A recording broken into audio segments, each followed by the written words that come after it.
তোমাদের সাথে একটা রেসিপি আজকে শেয়ার করব। থানকুনি শাক। প্রথমে শাকগুলো ভালো করে ধুয়ে কেটে রাখবো। এরপরে কড়াইটা গরম করতে বসিয়ে দেব। কড়াইতে তেলটা দিয়ে দেব, ভালো করে গরম করে নিয়ে কালো জিরে ফোড়ন দিয়ে দেব। এরপরে কাঁচা লঙ্কাগুলো চিড়ে ভালো করে দিয়ে ভালো করে নেড়ে চেড়ে ওর মধ্যে আগে থেকে কেটে রাখা আলুগুলো দিয়ে দেব। পরিমাণ মতো হলুদ আর লবণ দিয়ে দেব।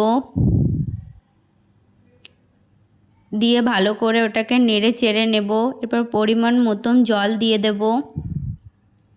দিয়ে এবার জলটা ভালো করে গরম হয়ে ফুটে উঠলে আগে থেকে কেটে রাখা শাকগুলো দিয়ে দেব। শাকগুলোকে একটু নাড়াচাড়া দিয়ে আমি আগের থেকে মাছ ভেজে রেখেছিলাম, আমি মাছের লেজা দিয়ে দেবো। তোমরা চাইলে পরে মাছের মাথাও দিতে পারো। ওটা ভালো করে নেড়ে চেড়ে ঢেকে দেবো। এবার দেখে নেব হয়ে গেছে নাকি। হয়ে গেছে, এবার আমি নামিয়ে নেব। রেসিপিটা হয়ে গেছে, কেমন হয়েছে